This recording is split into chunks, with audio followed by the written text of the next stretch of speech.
नमस्कार दोस्तों, मैं हूं सुरजीत श्यामल। आप देख रहे हैं वर्कर वॉइस.in।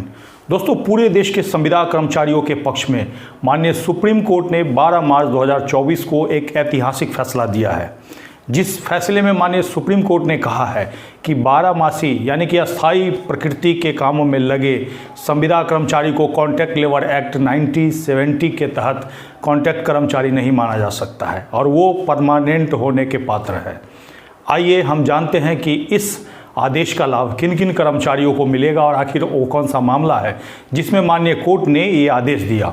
क्या इस आदेश के बाद सरकारी विभागों में लगे अस्थायी प्रकृति के कामों में जो संविदा कर्मचारी हैं उनके लिए कोई स्टेप लिया जाएगा या नहीं लिया जाएगा। इसके साथ ही हम आपको ये भी बताएंगे कि आखिर अस्थायी प्रकृति का वो कौन सा काम है, कौन सा 12 मासी काम है जिसमें माननीय कोर्ट का ये आदेश आया है। तो आइए हम इसको स्टेप बाय स्टेप करके जानते हैं और साथ ही इसका ऑर्डर का कॉपी अगर आप लेना चाहें तो कहाँ से लेंगे वो भी इस वीडियो में मैं बताने जा रहा हूं। दोस्तों, आपको बता दो कि पूरे देश के अंदर जो सरकारी विभाग है उसमें जिस तरह से कॉन्ट्रैक्ट वर्कर रखे जा रहे हैं, नियुक्त किए जा रहे हैं, यहाँ तक कि लगातार चलने वाले कामों में भी कॉन्ट्रैक्ट वर्कर जैसे कि अग्निवीर हो गए, रेलवे के अंदर देख लीजिए, ऐसे ऐसे करके हर विभाग में आज जिस तरह से कॉन्ट्रैक्ट वर्कर रखे जा रहे हैं, वैसे में माननीय सुप्रीम कोर्ट का जो आदेश है वो सरकार के मुँह पर एक तरह से तमाचा है। और तो और कॉन्ट्रैक्टर के द्वारा जिन लोगों को रखा जाता है उनका जैसे ही 12 महीना 11 महीना पूरा हो जाता है वैसे ही ठेकेदार के द्वारा 40,000 50,000 रुपया घूस के रूप में लिया जाता है ताकि उनका जो कॉन्ट्रैक्ट है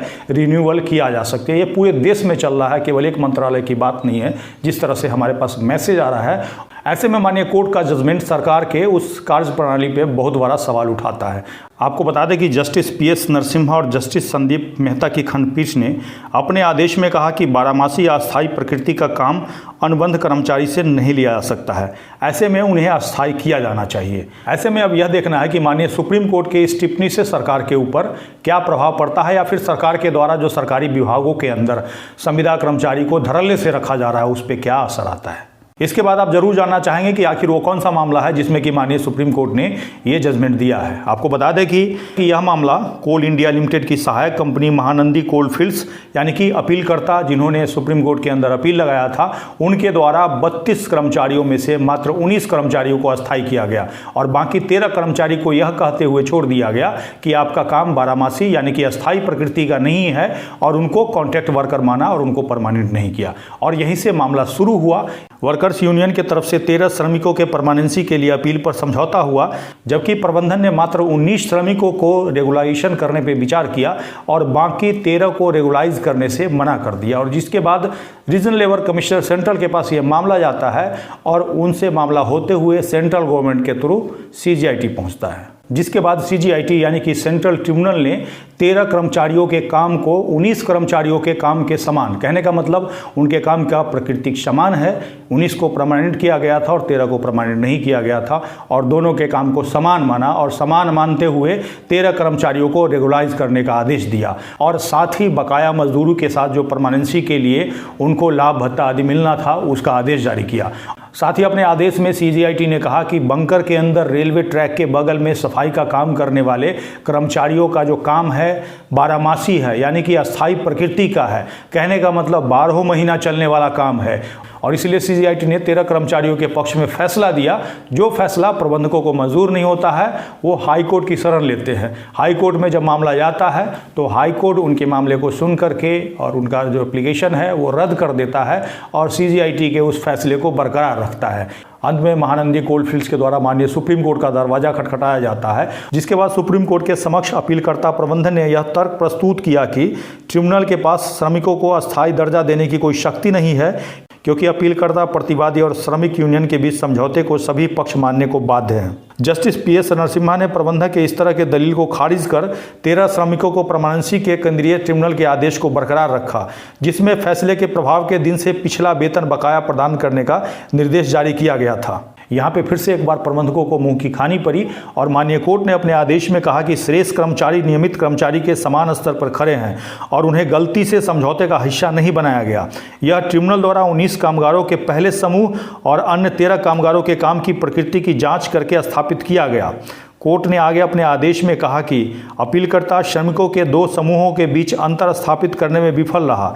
इसलिए सेंट्रल का संदर्भ का जवाब देना और यह निष्कर्ष देना उचित है कि वो नियमित कर्मचारियों के समान ही स्थिति रखते हैं। बकाया वेतन के संबंध में माननीय सुप्रीम कोर्ट ने माना कि श्रमिक बकाया वेतन के हकदार होंगे, जैसा कि औद्योगिक न्यायीकरण CGIT ने कहा है। हालांकि CGIT के आदेश को माननीय सुप्रीम कोर्ट ने थोड़ा सा संशोधित कर दिया, तो आप जरूर जानना चाहेंगे कि क्या संशोधित कर दिया। तो आपको बता दें कि CGIT ने एप्लीकेशन लगाने के डेट से परमानेंट कर्मचारी उनको माना था।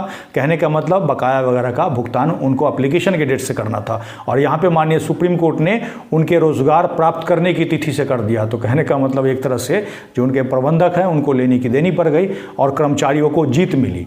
एक तरह से देखें तो अस्थायी प्रकृति के काम, चाहे वो रेलवे के अंदर काम कर रहे हो सफाई का, वो 12 मास चलने वाला है। पोस्ट ऑफिस के अंदर आप काम कर रहे हो, वो 12 मास चलने वाला है। और ऐसे में अस्थायी प्रकृति का जो भी काम है जो लगातार 12 मास चलता है, ऐसे कामों में संविदा कर्मचारियों को, कॉन्ट्रैक्ट वर्कर को रखा जाता है। तो कहीं ना कहीं वो रेगुलाइजेशन की मांग कर सकते हैं, परमानेंट होने की मांग कर सकते हैं, और उसी के तहत ये आदेश आया है। और आपको बता दें कि हम लोगों ने भी काफ़ी पहले से IRCTC के अंदर जो संविदा कर्मचारी, कॉन्ट्रैक्ट कर्मचारी काम कर रहे हैं, इसी आधार पे परमानेंसी का हमने क्लेम लगा रखा है। और साथ ही एक और क्लॉज है कि अगर कॉन्ट्रैक्ट झूठा है तो ऐसी स्थिति में भी आप परमानेंसी का मांग कर सकते हैं। ये हमने अपने तरफ से बताया है, हालांकि ये कोर्ट के ऑर्डर में नहीं है। अब ऐसे में ये देखना है कि पूरे देश के अंदर जितने भी सरकारी विभाग हैं, चाहे वो स्टेट गवर्नमेंट के हो या सेंट्रल गवर्नमेंट के, जिसमें कि लगातार चलने वाला काम हो, और ऐसी स्थिति में कई लोग 10 साल से काम कर रहे हैं, कोई 20 साल से काम कर रहे हैं, कोई 2 साल से काम कर रहे हैं, तो क्या ऐसे लोगों को परमानेंट सरकार को करना चाहिए या नहीं करना चाहिए? एक बार कमेंट्स करके जरूर बताइएगा, और साथ ही बताइएगा कि आप कौन से विभाग में लगातार चलने वाले कामों में काम कर रहे हैं, जिससे कि पूरे देश तक ये मैसेज जा पाए और सरकार के ऊपर कहीं ना कहीं दबाव पड़े कि माननीय सुप्रीम कोर्ट के इस आदेश को पूरे देश के अंदर लागू करे, जिससे कि कहीं ना कहीं कर्मचारियों को बेनिफिट मिल सके। अगर आप इसको डिटेल में पढ़ना चाहते हैं तो आप हमारे ब्लॉग www.workervoice.in पे जा सकते हैं, जिसका लिंक मैं नीचे वीडियो के डिस्क्रिप्शन में दे दूंगा, और साथ ही वहाँ पे ऑर्डर का भी कॉपी अटैच कर दूंगा, जो कि पोस्ट के लास्ट में आपको मिल जाएगा। अगर आप हमें फेसबुक पे देख रहे हैं तो पेज को लाइक करेंगे, यूट्यूब पे देख रहे हैं तो चैनल को सब्सक्राइब करेंगे, और इस वीडियो को अधिक से अधिक शेयर करेंगे ताकि एक एक साथी तक ये जानकारी पहुँच पाए। इसके साथ ही विदा लेता हूँ, जल्द ही एक नई जानकारी के साथ मिलते हैं। धन्यवाद।